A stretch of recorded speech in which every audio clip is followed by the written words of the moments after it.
बिस्मिल्लाहिर्रहमानिर्रहीम। जी नाज़रीन, इस वक्त हमारे साथ मौजूद हैं senior officer retired FDA Rana Liaquat Ali. इनसे हम पूछेंगे कि राणा साहब क्या वजह है कि हर तरफ चोरियां, डकैतियां, वारदातें हो रही हैं।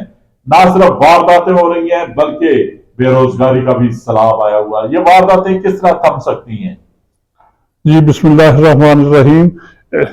ऐसे है कि जो मुल्की मसनूआत हैं उनकी तैयारी के लिए जो है वो फैक्ट्री, छोटी फैक्ट्री, बड़ी फैक्ट्री जो है ना वो चलाई जाएं और ज़्यादा से ज़्यादा तवज्जो दी जाए, मुल्की मसनूआत पर ज़्यादा से ज़्यादा इंसार किया जाए।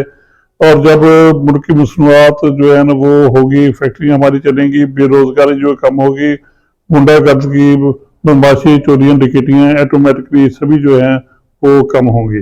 जी बिल्कुल, बेरोजगारी के सैलाब ने जहां पर नौजवान नस्ल को बुरी सोबत नशे में डाल रखा है, वहीं पर इन्हों को चोरियों डकैतियों में डाला जा रहा है।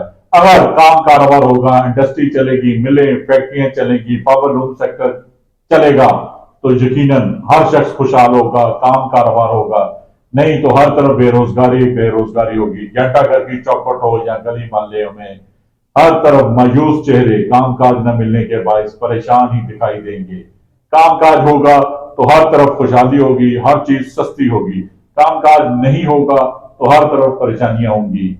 इस कामकाज के साथ साथ हुकूमत वक्त को चाहिए कि नौजवान नस्ल को फौरी तौर पर बिला सूद कर्जे फराहम करें, इन्हें फनी तालीम दें, इन्हें काम कारोबार पर लगाएं ताकि मुल्क खुशहाली की तरफ वापस आए। देखते रहिए GS न्यूज। इस वीडियो को लाइक करें, हमारे चैनल को सब्सक्राइब कर बेल आइकन जरूर प्रेस करें।